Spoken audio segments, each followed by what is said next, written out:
Everyone at the Whitmore family gala knew one rule: appearances mattered more than blood.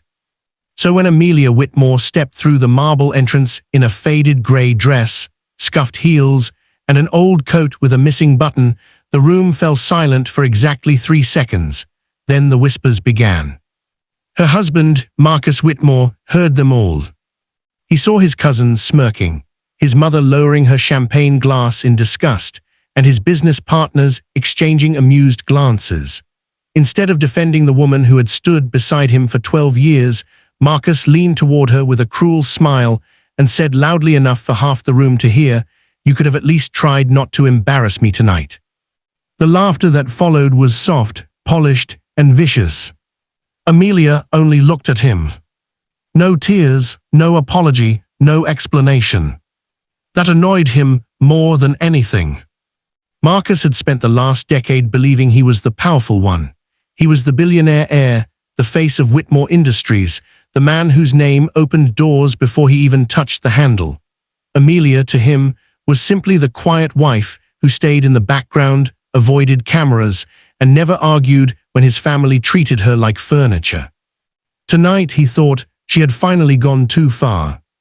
He grabbed her wrist and hissed, "After this gala, we're going to talk about your place in this family."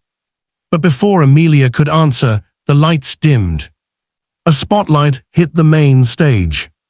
The CEO of Whitmore Industries, Richard Hale, stepped up to the microphone with a smile so nervous it barely held together. The room turned toward him, expecting another boring announcement about profits, expansion, or family legacy. Instead, Richard cleared his throat. "Ladies and gentlemen, thank you for joining us on this historic evening. As of 6:00 p.m. today, Whitmore Industries has officially been acquired." The room erupted. Marcus froze. His father stood from the VIP table. His mother's face went pale. Investors whispered in panic. Richard raised his hand. "Our new majority owner has chosen not only to purchase the company, but to restructure its leadership immediately." Marcus forced a laugh, trying to hide the sweat forming at his collar. "Impossible," he muttered. "No one could buy us without my knowing." Then Richard turned toward the entrance. "And now, it is my honor to introduce the new chairwoman of Whitmore Industries." Every head followed his gaze. The spotlight shifted. Amelia slowly removed her worn-out coat and handed it to a stunned waiter. Beneath it was not shame. It was power. Her faded dress suddenly looked intentional. Her silence suddenly felt dangerous. Her calm eyes landed on Marcus like a final verdict. Richard's voice shook as he finished. "Mrs. Amelia Whitmore." The applause did not begin immediately. First came shock, then fear, then the sound of Marcus's glass slipping from his hand and shattering across the marble floor. Amelia stepped onto the stage, took the microphone and smiled, not at the crowd, but directly at the husband who had mocked her minutes earlier. "Good evening," she said. "Let's discuss everyone's place in this company." For a moment, no one moved. The ballroom, which had spent the evening glittering with arrogance, became a museum of frozen faces. The string quartet on the balcony had stopped halfway through a note. Waiters stood holding trays of champagne like statues. At the center of it all, Marcus Whitmore stared at his wife as if she had stepped out of a portrait and accused him of theft. Amelia let the silence stretch. She had learned long ago that silence made powerful people uncomfortable. Poor people filled silence because they feared being misunderstood. Rich people filled silence because they feared being seen. She watched Marcus's jaw tighten. She watched his mother grip the edge of the table. She watched his father, Edmund Whitmore, lower himself back into his chair with the slow caution of a man realizing the floor beneath him might not be stone after all. Then Amelia spoke again. "Many of you came tonight expecting speeches about legacy," she said, her voice even, "about family values, about the unbreakable future of Whitmore Industries. Those speeches have been cancelled." A soft gasp moved across the room. Marcus took one step toward the stage. "Amelia," he said, trying to laugh, trying to make the whole thing sound like some ridiculous misunderstanding. "Whatever this is, come down, you're embarrassing yourself." Amelia tilted her head. "Am I?" The microphone carried the two words to every corner. For 12 years, Marcus had mistaken her quietness for weakness. He had mistaken her patience for dependence. He had mistaken her love for blindness. It was an easy mistake for a man like him, because men like Marcus believed anything they did not control was simply waiting to be controlled. Richard Hale stood a few feet behind Amelia, hands clasped in front of him. His face was pale, but there was relief in his eyes too. He had spent 6 months hiding calls, documents, and emergency board meetings from the Whitmore family.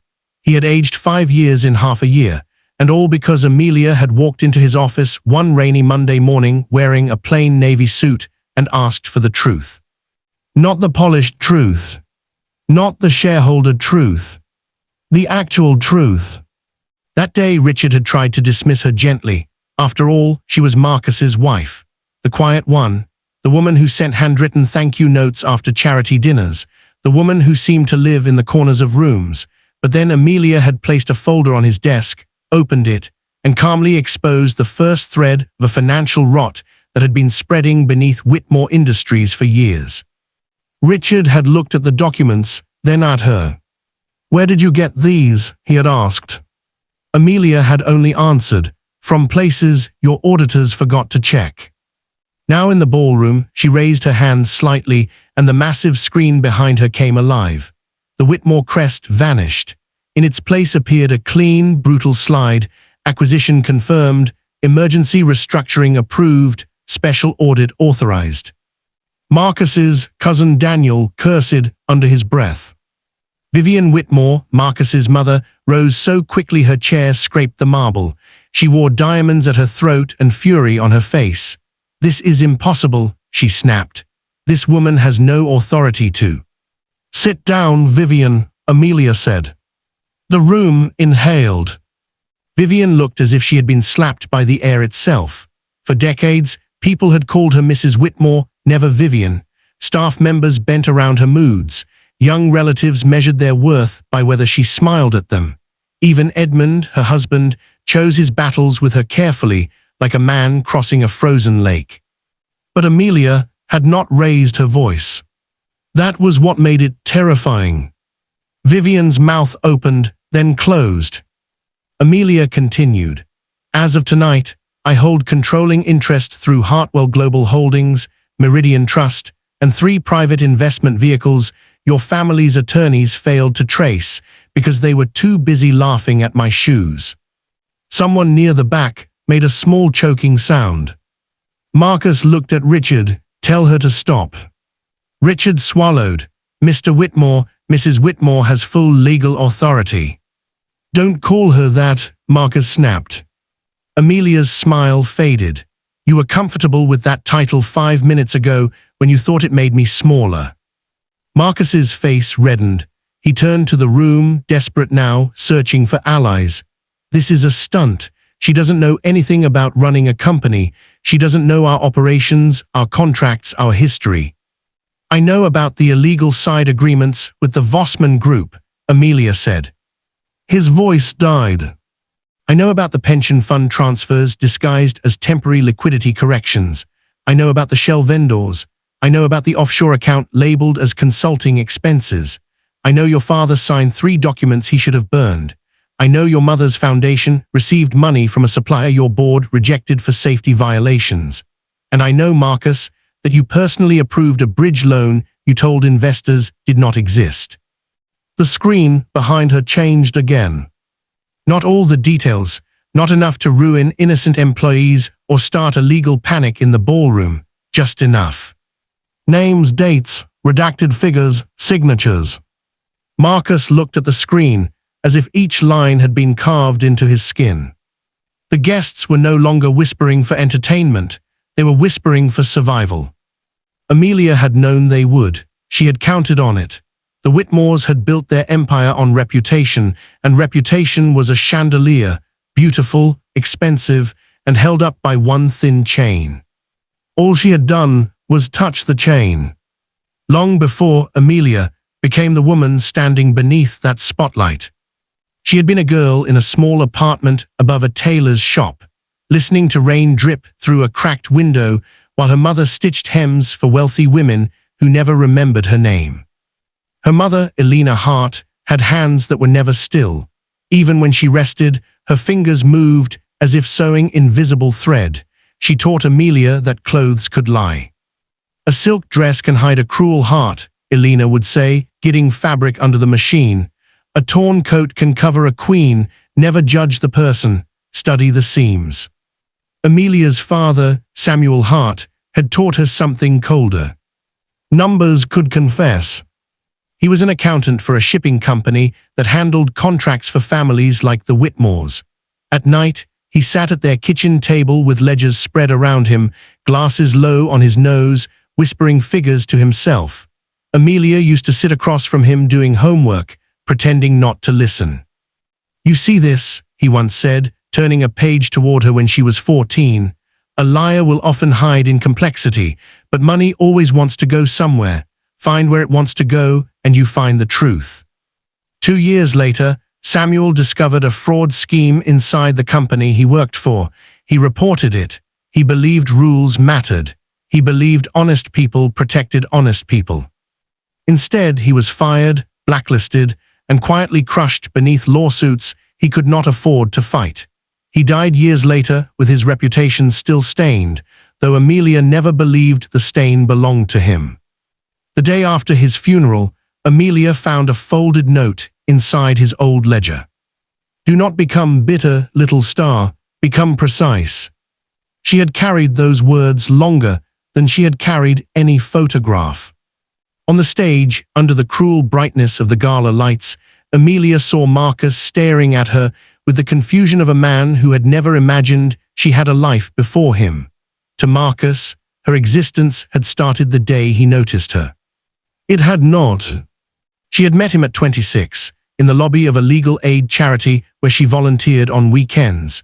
He had arrived late to a donor meeting, charming, expensive, and apologizing with the ease of someone who had never paid for being late. He had spilled coffee on her folder, then insisted on buying her another, though she told him the folder was the problem, not the coffee. He laughed. That was how it began. Not with cruelty. Cruelty rarely introduces itself honestly. Marcus had been warm then, or perhaps he had simply been interested, and Amelia had mistaken interest for warmth. He asked about her work, listened to her opinions, praised her intelligence in a way that made her feel seen. He sent books instead of flowers because she once said flowers looked sad when they died in vases. He took her to quiet restaurants and told her he admired that she did not care about his money. The first time she met his family, Vivian looked her up and down and said, "How refreshing. Marcus has never brought home someone so unpolished." Amelia had smiled because she did not yet understand that in the Whitmore language, every compliment had a knife folded inside. For the first few years of marriage, Marcus defended her in small ways. Not enough, but enough to make her believe he might become braver. If his mother criticized Amelia's dress, he changed the subject. If his cousins joked about her background, he laughed too loudly and moved her away. If Edmund ignored her at dinner, Marcus squeezed her knee under the table.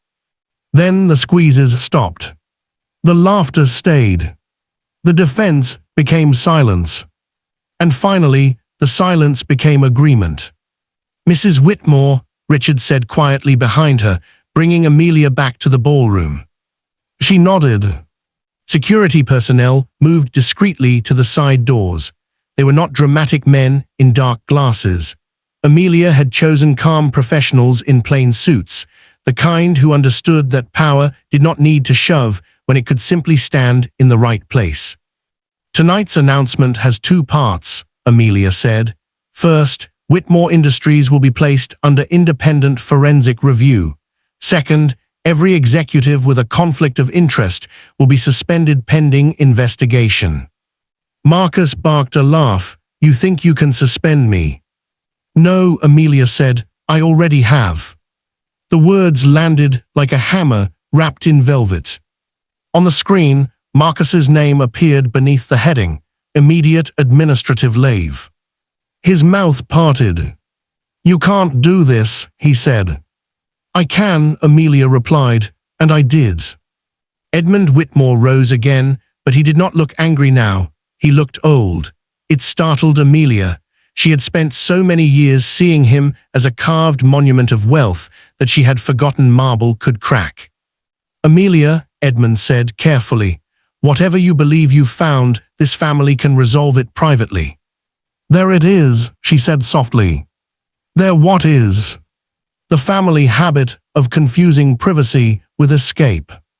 His eyes hardened. "You are still my son's wife." "Legally, for the moment." Marcus flinched. Vivian made a sound of outrage. "You ungrateful little." "Careful," Amelia said. "One word." Vivian stopped. Amelia looked at the sea of faces before her. Some were terrified. Some were thrilled in the secret way people became thrilled when empires trembled. Some looked at her with admiration they had never offered when she sat beside them at dinner. That almost made her laugh. People respected power so quickly that it cheapened the respect. Her gaze moved to the far left table, where a young waitress stood with a tray clutched against her chest. The girl could not have been more than 19. She looked embarrassed for Amelia, proud of her, frightened by the scene, and fascinated all at once. Amelia remembered being that age, watching powerful people from the edge of rooms. She remembered thinking they were born with some secret language she would never speak. Now she knew the secret. Most of them were just louder. "I want to be very clear," Amelia said. "This is not revenge against a family. This is accountability inside a company that employs 43,000 people. People whose pensions were gambled with. People whose safety was treated as a negotiable expense. People whose livelihoods were used as shields by executives who thought their last name made them untouchable."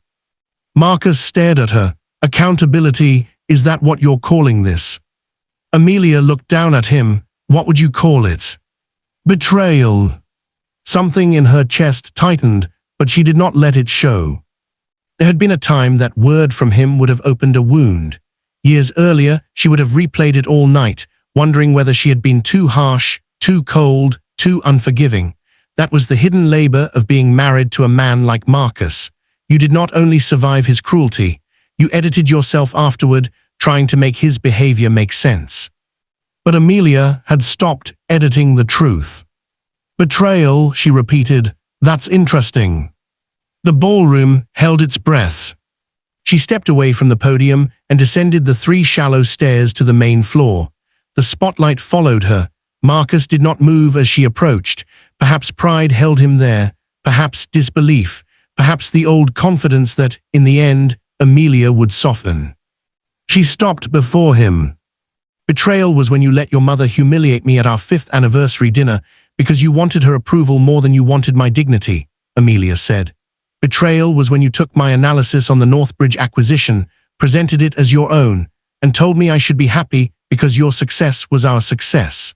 Betrayal was when I warned you that the Vossman contract had hidden liabilities, and you laughed in my face because your golf partner recommended it." Marcus's eyes flickered. Yes, she thought, you remember. He remembered the rainy evening in their penthouse study. Amelia had stood beside his desk with a highlighted contract in her hand, explaining that the supplier's numbers did not reconcile. Marcus had barely looked up from his phone. "Not every spreadsheet is a conspiracy, Amelia," he had said. "This one is a warning." He had leaned back, amused. "You know what your problem is? You grew up around scarcity. You see danger in every opportunity." She had gone quiet then, not because he was right, but because she realized he needed her to be small so he could feel large. 2 years later, that contract became one of the first cracks in the company's foundation. "Betrayal," Amelia said now, "was not me buying what your arrogance put up for sale." His face shifted. For the first time that night, something like fear appeared beneath the anger. "How long?" he asked. The question was small. Amelia knew what he meant. How long had she planned it? How long had she known? How long had she been leaving the room as a wife and entering another as an adversary? She almost told him 6 months. That was when the acquisition began. But the truth was longer. Maybe it began the night he left her alone at a hospital charity dinner while his cousins joked that she looked like the hired help. Maybe it began when Vivian returned Amelia's handmade Christmas gift with a note suggesting store-bought would be more appropriate next time. Maybe it began when Marcus stopped asking what she thought unless he needed something sharpened, corrected, or saved. Or maybe it began when she was 14 and her father taught her that money always went somewhere. Long enough, she said. Across the room, Daniel Whitmore pushed back his chair. Daniel was Marcus's cousin, a vice president by family appointment and a fool by every other qualification. His tuxedo jacket strained at the shoulders as he stood. "This is absurd," Daniel said. "We're not going to be lectured by some charity case wife who married into relevance." A few people winced. Amelia turned toward him. Daniel smiled, encouraged by the sound of his own voice. "You think buying shares makes you one of us? You're still the same nobody Marcus dragged in from." "Daniel," Richard interrupted, voice sharp, "sit down." But Amelia lifted her hand. "No," she said, "let him finish." Daniel hesitated. Men like Daniel were brave only when the room agreed with them. The room no longer did.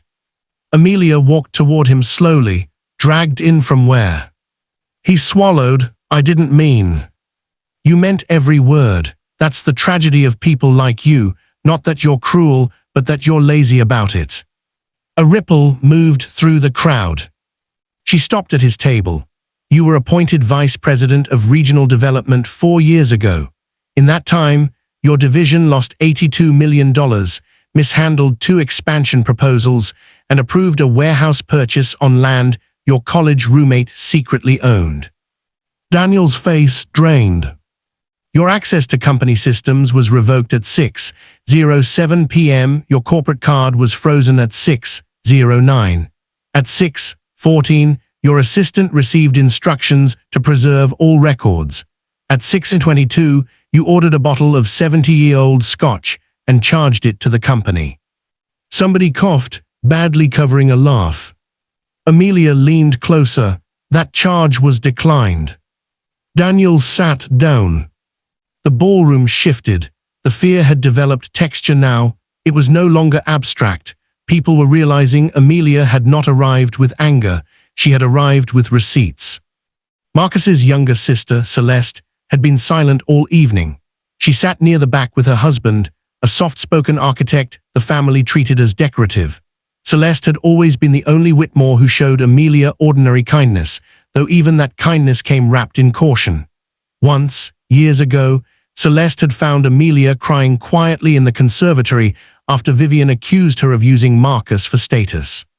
Celeste had handed her a napkin and whispered, "My mother does this to everyone she can't control." "Does she do it to you?" Amelia had asked. Celeste's smile had been answer enough. Now Celeste looked at Amelia with something complicated in her eyes. Not shock, not fear, recognition. Amelia returned to the stage. "Some of you will be contacted by investigators," she said. "Some of you will be asked to cooperate with internal review. Some of you will leave tonight angry and hire attorneys before sunrise. That is your right. But understand this, the company's records have already been preserved. The board has already voted. Regulators have already received preliminary disclosures." Vivian turned to Edmund. "Do something." Edmund did not move. That, more than anything, seemed to break Marcus's composure. He strode toward the stage. Security moved subtly, but Amelia shook her head. Marcus stopped at the foot of the stairs. "You did this to punish me," he said. "Admit it." Amelia looked at him for a long moment. Behind his anger, she could see the man she had once loved. Not clearly, not enough to mourn, but the outline remained. The man who sent her a first-edition copy of her favorite novel. the man who stood in a thunderstorm outside her apartment because she refused to answer his calls after their first argument, the man who once told her, "With you, I don't feel like a Whitmore, I feel like a person." She wondered when being a person had stopped being enough for him. "You punished yourself," she said. "I only stopped protecting you from the consequences." Marcus laughed bitterly. "Protecting me, you?" "Yes," she said, "me." And because the room was already cracked open, because the truth had already stepped in and taken a seat, Amelia allowed herself to say what she had never said aloud. "Do you know how many times I fixed your mistakes before they reached your father? How many reports I rewrote? How many numbers I corrected? How many deals I warned you away from, only to watch you take credit when you finally listened? You called me background, but I was the structure holding up your illusion." Marcus's expression twitched. There it was, memory. A winter morning 6 years earlier, Marcus packing their kitchen, panicked because a presentation to European investors had collapsed overnight. Amelia, still in pajamas, sat at the island and rebuilt the entire argument in 40 minutes. He kissed her forehead before leaving. "You saved me," he said. That evening, at dinner, Edmund praised Marcus's strategic brilliance. Marcus did not mention Amelia. She told herself marriage was not a scoreboard. Then came another time, and another, and another. Love, when poorly returned, becomes unpaid labor. "Amelia," Marcus said, lowering his voice now, trying a different door. "We are husband and wife. Whatever happened between us, we can talk privately." She almost smiled. Now he wanted privacy. Now he remembered they were married. Now, under the eyes of his investors and relatives, with his title burning behind him on a screen, he reached for the intimacy he had neglected like an old umbrella in a storm. "There will be time for private matters," Amelia said. "Tonight is business." The words wounded him more than shouting would have. Richard stepped forward again. "Mrs. Whitmore, the board members are assembled in the East Conference Room." "Thank you, Richard." Marcus blinked. "The board is here." "They have been here for an hour," Amelia said. "At my gala. At my company." Another silence. Amelia turned to the guests. "Dinner will be served as planned. Those not involved in company leadership may enjoy the evening. Those whose names are on the list being distributed by my staff will proceed to the East Conference Room." As if summoned by magic, several assistants began moving through the room with sealed envelopes. They placed them discreetly before certain guests. A white envelope in front of Edmund, one in front of Daniel, one in front of Vivian, two at the investor table, one before a chief legal officer who looked suddenly unwell. Marcus waited. No envelope came to him. He looked almost relieved. Then Richard approached and handed him a black folder. Marcus stared at it. "What is this?" "Your separation notice from executive duties," Amelia said, "and a copy of the documents delivered to your legal counsel." His hand closed around the folder, crushing one corner. The old Amelia, the one who still wanted him to become better because she had invested too much hope in the possibility, would have felt cruel. This Amelia felt only tired. Not empty. Not triumphant. Tired. Victory, she realized, did not erase grief. It only stopped grief from being useless. As the room began to break into anxious motion, Marcus stepped closer and said, barely audible, "Why wear that?" Amelia looked down at the grey dress, the scuffed heels, the coat now draped over a chair near the entrance. The dress had belonged to her mother. Not originally, it had been a customer's dress, abandoned after a wealthy woman rejected it over a flaw so small even Elena had trouble finding it. Elena altered it for herself, then years later for Amelia. It was not fashionable, it was not expensive, but every seam held memory. Every stitch had passed through hands that loved her without needing her to shine. The shoes were hers from years ago, worn during the hardest season of her life, when she attended night classes, worked 2 jobs, and visited her father after court hearings that seemed designed to exhaust him into silence. The coat with the missing button had hung in the back of her closet for a decade. Marcus had once told her to throw it away. She never did. Because tonight, Amelia said, I wanted to know who would still see me when they thought there was nothing to gain. Marcus had no answer.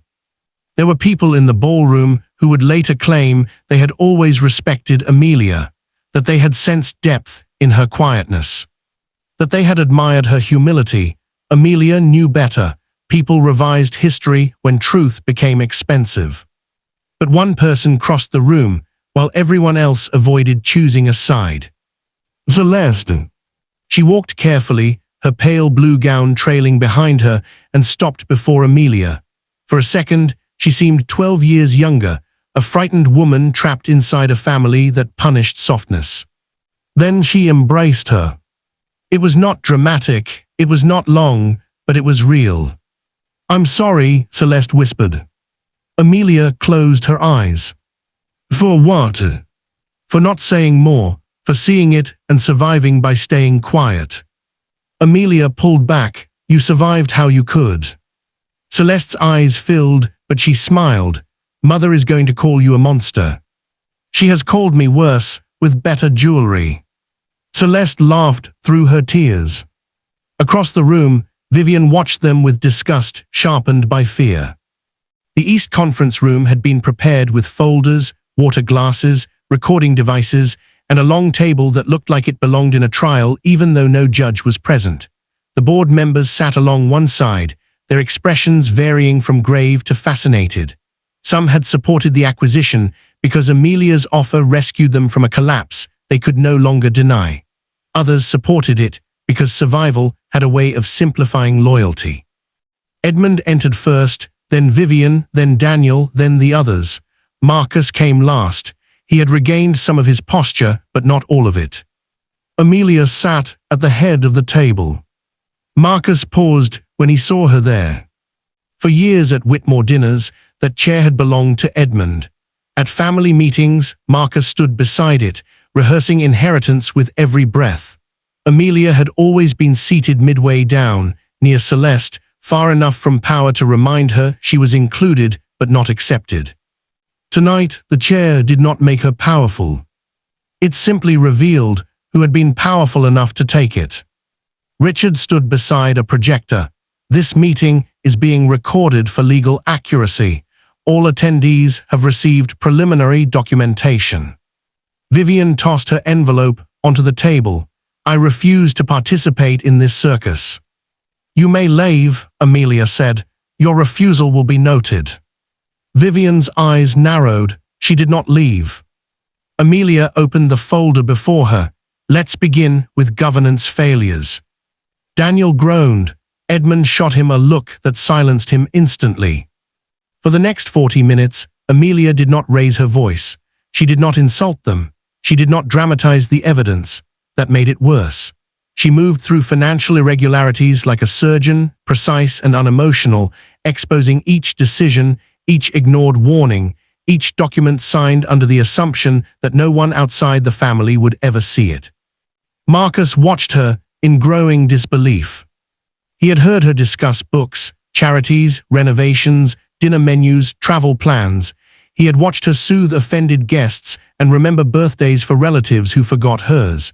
He had never seen her like this, commanding, relentless, impossibly prepared. But Amelia had always been prepared. She had prepared as a child by reading court documents after her father fell asleep at the kitchen table. She had prepared as a student by earning scholarships no one in the Whitmore family ever asked about. She had prepared as a wife by listening to everything they said when they forgot she had ears. At Whitmore gatherings, men discussed strategy around her because they assumed she did not understand. Women discussed alliances around her because they assumed she did not matter. Attorneys left binders open. Executives took calls near her. Marcus vented about board tensions while removing his cufflinks, never imagining the woman folding laundry nearby understood the implications better than he did. They had mistaken invisibility for absence. That mistake had cost them everything. When the presentation reached the pension transfers, Edmund finally spoke. Those were temporary stabilizations. Amelia looked at him. They were unauthorized. They were necessary. For whom? His mouth thinned. For the company, he said. Amelia leaned back. The company is not a vault for your pride, Edmund. His face darkened. You forget yourself. No, Amelia said. That was the old arrangement. Tonight I remember. Marcus slammed his palm against the table. Enough. Everyone turned. He was breathing hard. His eyes had taken on a shine that was not quite tears, not quite rage. You sit there acting righteous, but you lied to me for months. You slept beside me while planning this. Amelia met his gaze. You slept beside me for years while dismissing me. That is not the same. No, mine had a purpose. A board member looked down to hide a reaction. Marcus shook his head. You could have come to me. I did. When? Again, memory answered before Amelia did. The study, the contract, the warnings, the nights she asked about strange calls and he told her not to worry her little head.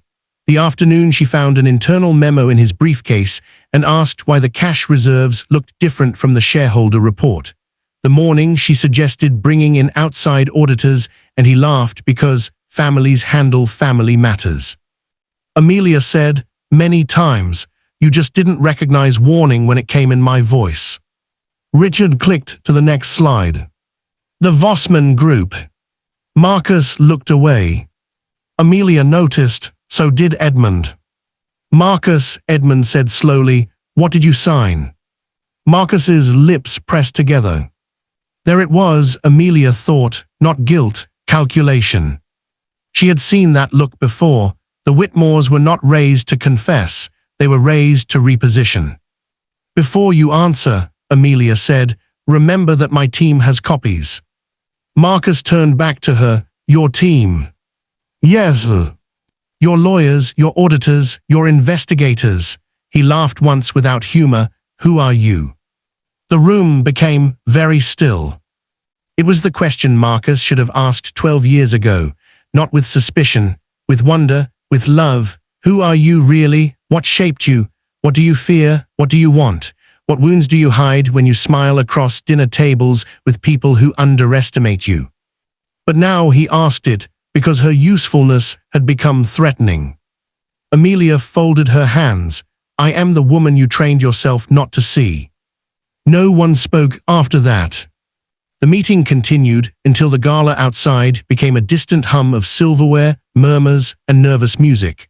One by one, the family's defenses weakened. Daniel tried outrage and failed. Vivian tried contempt and failed. Edmund tried authority and failed. Marcus tried memory. That was the cruelest part. Near midnight, after the formal suspensions had been acknowledged, after legal counsel had advised everyone to say less than they wanted, Marcus found Amelia alone in the hallway outside the conference room. The gala was thinning.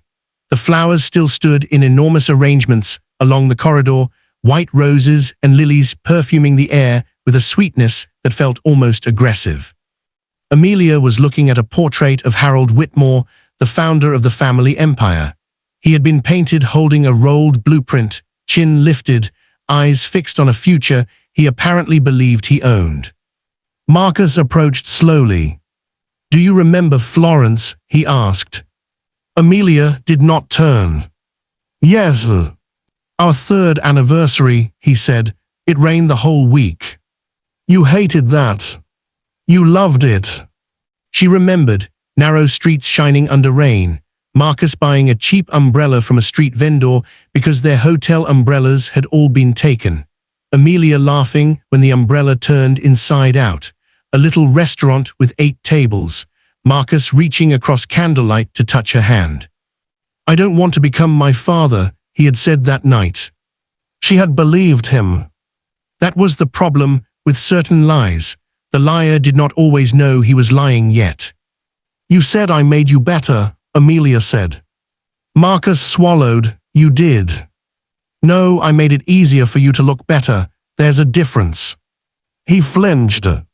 Amelia, please. His voice cracked slightly, and she hated that part of herself still recognized the sound. We can fix this. She turned then, the company perhaps. I mean us.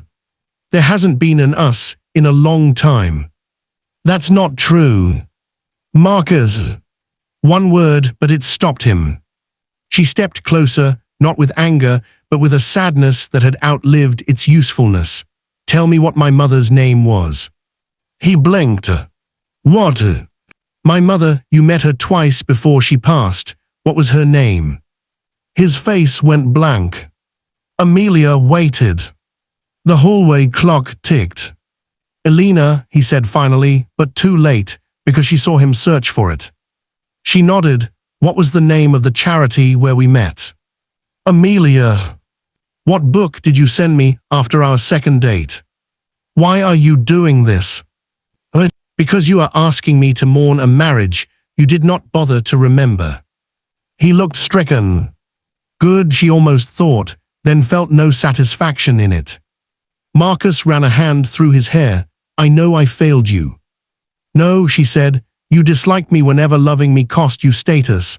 That is not failure, that is choice. His eyes lowered. For the first time that night, he seemed to understand that there was no speech hidden inside him that would unlock her forgiveness. No childhood memory, no anniversary, no trembling apology powerful enough to reverse the years. Regret had arrived, but it was not a king. It could not command time to return. From the ballroom, Vivian's voice cut through the corridor. Marcus. He turned. His mother stood near the entrance, wrapped in silver silk, diamonds flashing like ice. She did not look defeated. Women like Vivian did not know how to look defeated. They looked offended by reality until reality apologized or destroyed them. Come, she said, we are leaving. Marcus looked back at Amelia.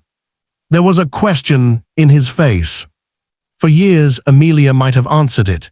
She might have saved him from choosing. She might have softened, explained, forgiven too early, carried the emotional weight of them both. Tonight, she said nothing. Marcus followed his mother. That was also an answer.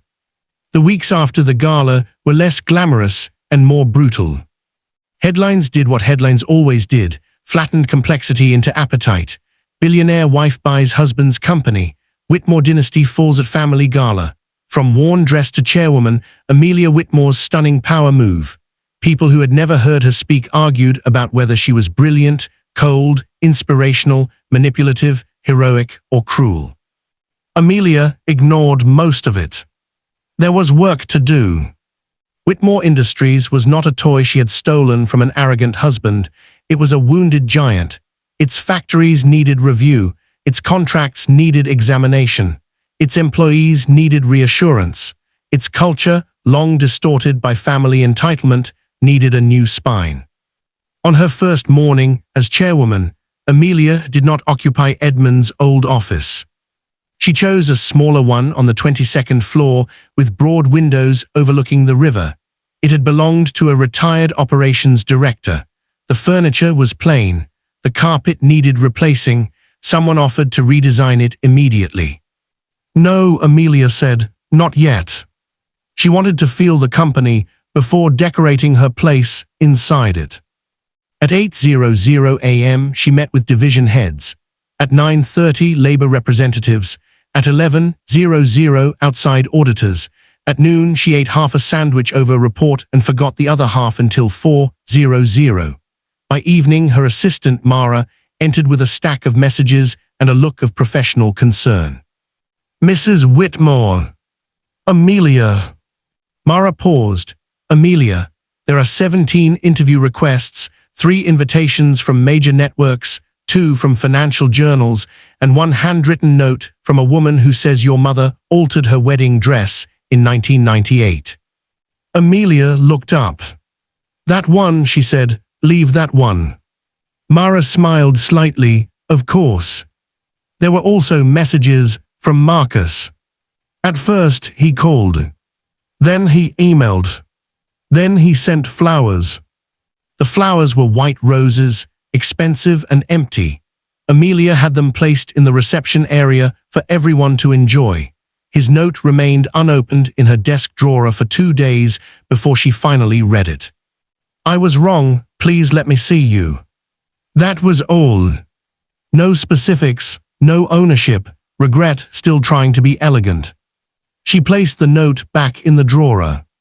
That evening she went home to the penthouse they had shared for 9 years. It was too large and too quiet. The city glittered beyond the windows like a field of distant, indifferent stars. Marcus's things were still there. His watch on the dresser, his books in the study, his running shoes near the service entrance, his scent lingering in the closet, faint but familiar enough to irritate memory. Amelia walked through the rooms slowly. The penthouse had been designed by a famous architect and a woman Vivian recommended. Everything was tasteful, expensive, and cold. For years, Amelia had tried to warm it with books, plants, old photographs, small imperfect things. Marcus often teased her for it. "You're always trying to make museums comfortable," he once said. "I'm trying to make a home." He had kissed her distractedly and gone back to his phone. Now she stood in the study where so many warnings had been dismissed. The room was dark except for the desk lamp. She opened the bottom drawer, removed a folder, and sat. Inside were old documents, not company files, personal ones. A photograph of her parents outside the tailor shop, a scholarship letter, a newspaper clipping about her father's accounting misconduct, the false accusation that had followed him like a stain, his note become precise. Amelia touched the paper lightly. "I did," she whispered. But victory did not bring him back. It did not give her mother easier years. It did not erase the nights Amelia spent wondering whether integrity mattered in a world where liars hired better lawyers. The phone rang. "Marcus." She watched his name glow until the call ended. Then she turned the phone face down. The next day brought the first major challenge. A whistleblower from the compliance department came forward with evidence that the problem inside Whitmore Industries reached deeper than Amelia's team had uncovered. A senior executive had hidden safety reports related to a manufacturing plant in Ohio. No catastrophe had occurred, but workers had been raising concerns for months and had been ignored. Amelia read the file twice. Her hands grew cold. Not because she feared scandal, because she knew exactly how the Whitmores would have handled it. Privately, quietly, with compensation packages, non-disclosure agreements, and a statement about commitment to excellence. She called Richard into her office. "Shut down the affected line," she said. He blinked temporarily. "Until independent inspectors clear it." "That will cost." "I know what it will cost. The board will push back." "Let them push." Richard studied her. "Your predecessors would have buried this." "I'm aware." He nodded slowly. "I'll make the calls." Within hours, the decision leaked. Markets reacted badly. Commentators called her reckless. A business anchor with perfect hair asked whether Amelia Whitmore understood the difference between moral theater and corporate leadership. Amelia watched the clip once, expressionless. Mara stood nearby. "Do you want PR to respond?" "Yes," Amelia said. "With the inspection timeline, worker safety commitments, and compensation plan for hourly employees affected by the shutdown." "And the anchor?" "Leave him to his hair." Mara nearly smiled. The backlash lasted 4 days. Then the inspection found exactly what workers had warned about. Public opinion shifted with embarrassing speed. The same commentators who questioned Amelia's judgment began praising her courage. Investors who had panicked now called the decision decisive risk management. The board members who had muttered privately about overreaction began describing themselves as early supporters of reform. Amelia learned again what she already knew. People did not mind truth when it became profitable. Marcus watched all of it from the outside. At first he expected her to fail, not because he truly believed she was incompetent, though he told himself that, but because her success would require him to rewrite the story of his own life. If Amelia was capable of this, then what had he been ignoring? If she could lead Whitmore Industries, what did it say about him that he had treated her as an accessory? He stayed at the family estate with Vivian and Edmund, sleeping in the same guest wing where he had spent school holidays as a boy. The estate was all polished wood, ancestral portraits, and emotional starvation disguised as tradition. Vivian raged for a week. She called Amelia a snake, a social climber, a fraud, a thief. She called attorneys, she called journalists, she called old friends who suddenly became less available. Each unanswered call tightened something in her face. Edmund said little. That unsettled Marcus more than Vivian's fury. One evening, Marcus found his father in the library, sitting in the dark with a glass of untouched whiskey. "Did you know?" Marcus asked. Edmund did not pretend to misunderstand. About Amelia, no. How could she hide something like that? Edmund looked toward the window, because we never looked. The admission shocked Marcus. His father was not a man who admitted fault. Edmund Whitmore had built his identity around inevitability. If he made a decision, it became wisdom. If someone suffered from it, they were weak. If consequences arrived, they were unfair. Now he looked diminished. "She is dangerous," Marcus said. Edmund gave a dry laugh. "No, she is disciplined. We are only accustomed to undisciplined enemies." Marcus sank into a chair. For a while, neither spoke. Then Edmund said, "Your mother underestimated her because she had no pedigree. I underestimated her because she had no title. You underestimated her because she loved you." Marcus looked down. There it was again, the blade hidden in the simplest truth. He had mistaken love for surrender. The next morning, Marcus drove to the city and waited outside Amelia's office building for 3 hours. Security did not let him upstairs. He sent a message. No response. Finally, as evening fell, Amelia exited through the revolving doors with Mara and 2 advisors. "Amelia," he called. She stopped. Her advisors stiffened. She said something to them, and they moved a short distance away. Marcus approached. He looked different in daylight after defeat. Still handsome, still expensive, but less polished around the eyes. "I just want 5 minutes," he said. "You have 3. He nodded, accepting the reduction like punishment. "I've been thinking." Amelia said nothing. "You were right," he continued, "about the company, about me, about all of it." She watched him carefully. There had been a time when those words would have felt like water in a desert. Now she inspected them for cracks. "I should have listened to you," he said, "not just about the contracts, about my family, about how they treated you, about how I treated you." "Yes," she said. He seemed to expect more. Forgiveness, perhaps, tears, an opening. She offered none. "I want to change," Marcus said. "I hope you do. For you." "No," Amelia said immediately. "That's not change, that's bargaining." He exhaled, "Then for myself." That would be a start. A taxi honked nearby. People moved around them, glancing, recognizing, pretending not to. Marcus stepped closer, lowering his voice. "Do you still love me?" The question entered her like an old song from another room. She could have lied. It would have been easier to say no and let the clean edge of it cut them both free. But Amelia had not come this far to trade one falsehood for another. "I love who I hoped you were," she said. "I am grieving him." Marcus's eyes reddened. "What about who I could become?" Amelia looked at him then with almost unbearable gentleness. "Become him, but don't ask me to stand there waiting while you decide whether becoming decent is worth the effort." He looked away, jaw trembling slightly. Her car arrived. "Amelia," he said. She paused. At the gala, he said, voice low, when I said you embarrassed me, I heard myself. I heard how ugly it was, but I said it anyway. I know. That's what scares me. It should. She got into the car.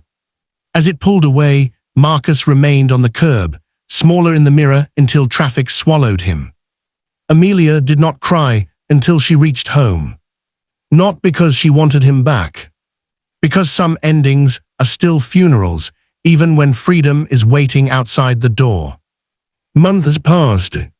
Whitmore Industries changed slowly, painfully, and publicly. Amelia removed executives who confused loyalty with silence. She promoted people who had been ignored because they lacked the right last names. She created anonymous reporting channels with real protections. She forced the board to include worker representation. She sold the family jet and redirected the money into pension stabilization, a symbolic move that made headlines but mattered less financially than culturally. Symbols, Amelia knew, were not enough, but they could announce which direction the wind had changed. She visited factories without cameras. At first, employees did not trust her. They had seen executives arrive before, wearing hard hats too clean to be believed, shaking hands for photographs before disappearing behind tinted glass. Amelia arrived with a notebook, asked direct questions, and stayed long enough to hear uncomfortable answers. In Ohio, a machine operator named Lewis told her, people reported that issue for 8 months. I know, Amelia said. Knowing now doesn't fix then. No, she replied, it doesn't. He studied her, perhaps expecting defensiveness. She gave him none. What are you going to do? He asked. Put the reports where leadership can't bury them, tie executive compensation to safety compliance, fund the repairs, and come back in 6 months so you can tell me what we missed. Lewis nodded once. That's a better answer than I expected. It's not enough. No, he said, but it's a start. That phrase stayed with her. A start. People loved dramatic endings, but real change was mostly beginnings repeated until they became structure. During this time, Marcus began his own slow dismantling. At first, he did it badly. He hired a therapist because his attorney suggested it would look good in divorce proceedings. The therapist, a calm older woman named Dr. Sen, saw through him in 12 minutes. Are you here to appear improved, she asked, or to become honest? Marcus almost left. Instead, for reasons he did not understand, he stayed. Honesty did not arrive like lightning. It arrived like a debt collector. It asked for names, dates, patterns. It forced him to remember not only what he had done, but what he had enjoyed. The social ease of letting others mock Amelia while he remained untouched. The convenience of her intelligence without the obligation to honor it. The way her quiet support allowed him to feel both successful and generous. One session broke him open. Dr. Sen asked, when did you first learn that love could reduce status? Marcus frowned. I didn't. Think. He thought of Vivian correcting his posture before school interviews. Edmund telling him not to cry when his childhood dog died because a Whitmore does not perform weakness. Family dinners where affection was given as reward, withdrawn as discipline, and never allowed to interfere with ambition. Then he thought of bringing Amelia home. How alive he had felt around her. How embarrassed he became when his family noticed. How he slowly trained himself to laugh at jokes that hurt her, because defending her made him feel like a boy disappointing his mother. The realization did not excuse him. That was the worst part. It explained him and still left him responsible. He began writing Amelia letters he did not send, not romantic letters, not pleas, accounts. I remember the Northbridge presentation. You wrote the strongest part. I let Dad praise me. I remember your birthday in 2019. I cancelled dinner because Daniel wanted me at the club. You said it was fine. It was. I remember my mother calling your coat tragic. I smiled. I hate that I smiled. He placed each letter in a box. The divorce became inevitable. Amelia filed quietly 6 months after the gala. The news broke anyway because privacy was impossible once the world had turned your marriage into entertainment. The headline writers returned with fresh hunger. Chairwoman ends marriage after corporate coup. Marcus Whitmore loses wife and empire. Amelia's final move. There was no final move. There was paperwork, signatures, asset division, and a courtroom conference room with bad coffee. Marcus did not contest the divorce. Vivian wanted him to. She called it surrender. Edmund told him, surprisingly, to let Amelia go. She has taken enough damage from this family, Edmund said. Marcus stared at his father. Do you regret it? He asked. Any of it? Edmund looked out over the estate lawn. Regret is what men like me feel when consequence becomes personal. It was the most honest thing Marcus had ever heard him say. On the day the divorce was finalized, Marcus arrived early. Amelia was already there, seated by the window in a black suit, reading a document. No worn coat now, no symbolic dress, just Amelia, composed and unreachable in a way that made him ache. They signed. The lawyers spoke. The marriage ended with less sound than a glass breaking. Outside the building, Marcus walked beside her to the steps. I brought something, he said. Amelia looked wary. He removed a small envelope from his coat. It's not a request. She accepted it, but did not open it. What is it?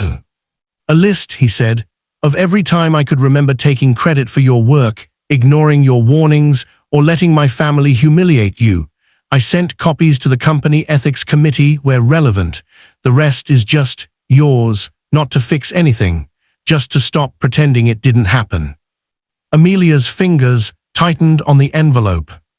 For a moment, the city noise seemed to fall away. Why? She asked. Because you were right. I kept wanting forgiveness without confession. She looked at him for a long time. Then she placed the envelope in her bag. Thank you. He nodded. It was not absolution, but it was a clean sentence in a story full of crooked ones. As she turned to leave, Marcus said, Your mother's name was Elena Hart. The charity was Bright Harbor Legal Aid. The book was The Age of Innocence, 1920 edition, because you said stories about society are really stories about cages. Amelia stopped. She did not turn around immediately. When she did, her eyes were bright, but her face remained calm. You remembered. No, he said, I learned too late. The words settled between them. Too late. Not cruelly, not dramatically, just truth. Amelia gave a small nod and walked away. 1 year after the gala, Whitmore Industries held its annual leadership summit in a renovated manufacturing facility rather than a hotel ballroom. There were no ice sculptures, no family crest projected behind the stage, no champagne tower. The food was good but ordinary. The chairs were comfortable. Employees from every level of the company attended, not just executives with polished shoes and inherited confidence. Amelia stood backstage, holding a copy of her speech. Mara adjusted the microphone clip to her jacket. Nervous. Yes. Good nervous or bad nervous? Useful nervous. Mara smiled. That sounds like something you'd say. Through a gap in the curtain, Amelia saw the audience taking seats. Engineers, accountants, plant supervisors, customer service leads, union representatives, board members, assistants, analysts, people who made the company real. Celeste sat in the second row. She had left the Whitmore Foundation and started a program for women re-entering the workforce after years spent dependent on controlling families. Vivian called it embarrassing. Celeste called it oxygen. Edmund did not attend. His health had declined, though not dramatically enough to stop him from sending long, formal emails about board matters. Vivian had retreated into a smaller circle of people willing to agree with her version of events. Daniel was facing civil action and had discovered, too late, that charm was not a legal strategy. Richard Hale sat near the front, looking less nervous than he had in years. And near the back, almost hidden, sat Marcus. Amelia had not known he was coming. For a second, the sight of him unsettled her. He looked different, less armored. His suit was still expensive, but something in his posture had changed. He was not leaning back as if rooms belonged to him. He was simply sitting there, listening to the pre-event chatter around him. Their eyes met. He did not smile in that old claiming way. He nodded once. Respectfully. Amelia nodded back. Then the lights shifted. The applause began. She walked onto the stage. For a moment, memory overlaid the present. Another stage, another spotlight, the grey dress, the shattered glass, Marcus's frozen face, Vivian's fury, her own voice saying, "Let's discuss everyone's place in this company." Back then, the words had been a verdict. Today, they meant something else. Amelia stepped to the microphone. 1 year ago, she began, this company changed ownership under circumstances that were public, uncomfortable, and necessary. A murmur of recognition moved through the room. I won't pretend the past year has been easy. It hasn't. We found problems deeper than expected. We made decisions that cost money. We lost people who needed to leave and nearly lost people we should have valued sooner. But we also learned something simple. A company is not a family crest, a stock price, or a portrait in a hallway. A company is the people who keep showing up when leadership fails them. The room was silent, but not like the gala. This silence was alive. My father used to tell me that money always wants to go somewhere, Amelia said. For years, too much of this company's money went toward protecting image instead of building trust. That ends with us, not with me, with us. She looked out at the faces. Some skeptical, some hopeful, some tired, all real. We are not here to worship legacy, we are here to earn one. The applause came slowly at first, then stronger, not polished, not obligatory, human. Amelia stepped back from the microphone and allowed herself one breath. In the back row, Marcus applauded too. He was not smiling. He was crying quietly. Not in a way that asked to be seen, not in a way that demanded comfort. Just a man finally understanding the size of what he had broken and the strength of the woman who had walked out of the ruins carrying both truth and herself. After the summit, Amelia moved through conversations for nearly an hour. Employees stopped her with questions, ideas, concerns. She listened to each one.